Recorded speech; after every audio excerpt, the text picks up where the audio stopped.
The girl behind the counter thinks you're a teacher. Something about the way you dress, she said once. Comfortable shoes, nothing that announces anything. You told her close enough and left it there. Her name is Sophie.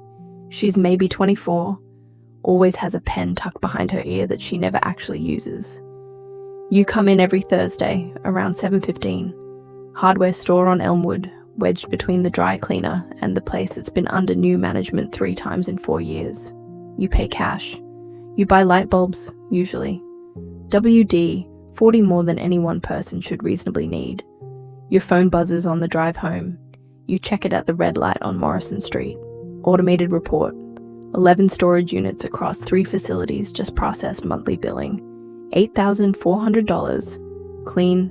Automatic. Nobody called. Nobody needed anything. You put the phone in the cup holder. You drive home. You put the WD-40 under the sink. This is your Thursday. Sophie doesn't know. Nobody on Morrison Street knows. And that is not an accident. It started with a funeral, not a garage in Silicon Valley, not a mentor who changed your life over coffee.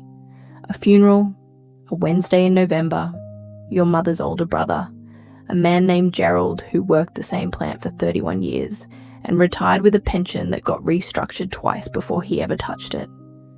At the reception, his daughter described his savings account quietly, not to be cruel, just accurately. Not enough. 2 words. Said the way you say something true that you wish wasn't. You were 25.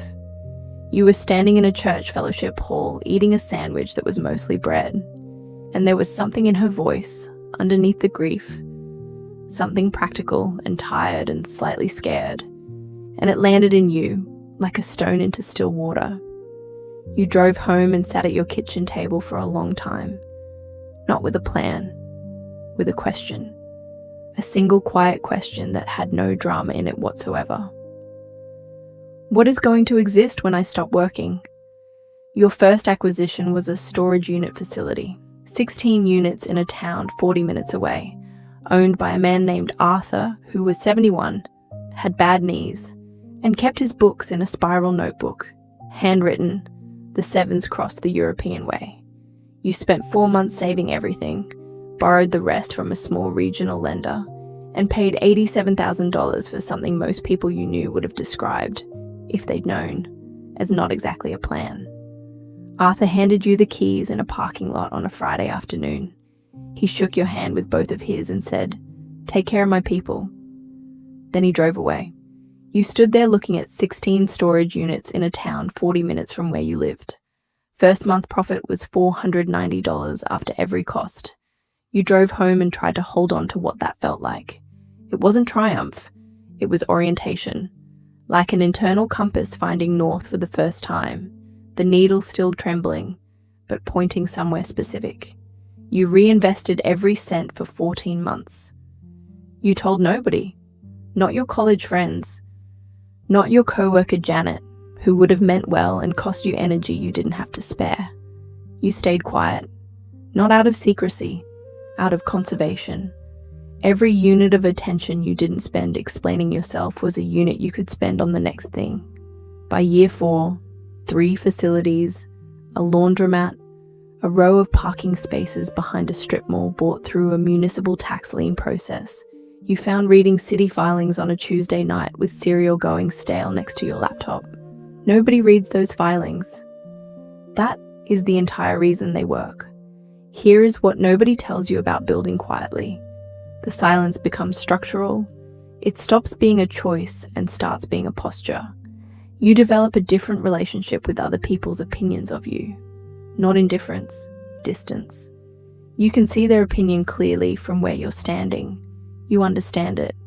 You sometimes agree with parts of it, but it no longer has load-bearing function in your decisions. You left the job at year 6. No announcement, just a Thursday with no Monday after it that required you to be anywhere. There is a cost to this. Let's talk about it. Your closest friend from college is a man named Daniel. Good father, generous person. He told you last spring over drinks that he just needed one thing to go right. One thing. You've been listening to some version of that sentence for 3 years. You know the number that would change the texture of his next 5 years. You've done the math on it automatically, in the background, the way you do the math on everything now. You don't write the check, because you watched what happened when you gave money to someone who didn't yet have the question. Your old roommate Marcus. You gave Marcus $32,000 7 years ago, because he had the energy and the vision and what felt like a plan. The money was gone in 11 months.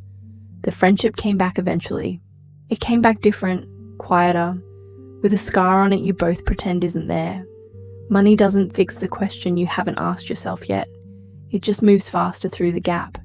So instead you sat with Daniel at his kitchen table one Saturday and helped him build a spreadsheet, framed it as something you'd read about, kept your own history entirely out of it.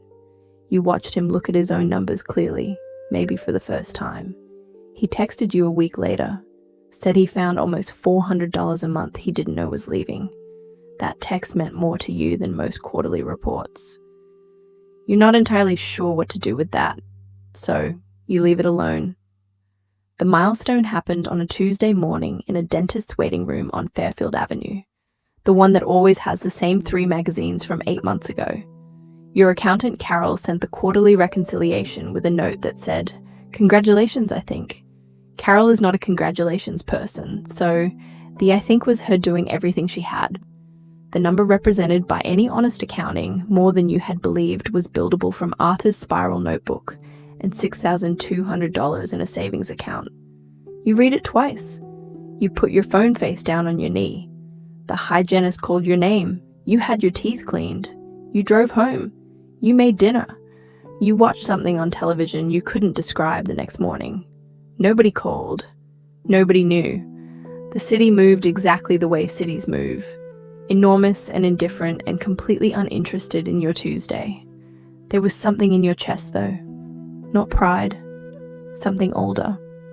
Something that felt like a nod across a long distance of time. Back to Gerald's daughter's voice. Back to Arthur's parking lot. Back to a question with no drama in it asked at a kitchen table at 25. What is going to exist when I stop working? It's Thursday morning. Sophie is behind the counter, pen still behind her ear, still unused. You buy a replacement hinge and the WD-40. She asks how school is going. You tell her good, kids are a lot this time of year. She laughs. You pay cash. You drive home on Morrison Street. Your phone shows a missed call from an area code you look up at the red light. A woman named Patricia, 68, owns a storage facility 40 minutes north. Her Google listing hasn't been updated in 2 years. Reviews mention the gate code doesn't always work. You save her number under storage, Patricia. You'll call Thursday afternoon. Somewhere in 3 different towns, 11 units are running without you. Nobody is calling. The money moves the way water moves. Quietly, through channels you built slowly, in the years when everyone who knew you thought you were just getting by. You were getting by. You were also building something in the space between the visible and the known, in the part of a life that makes no sound. That's enough. It's more than enough. It's everything.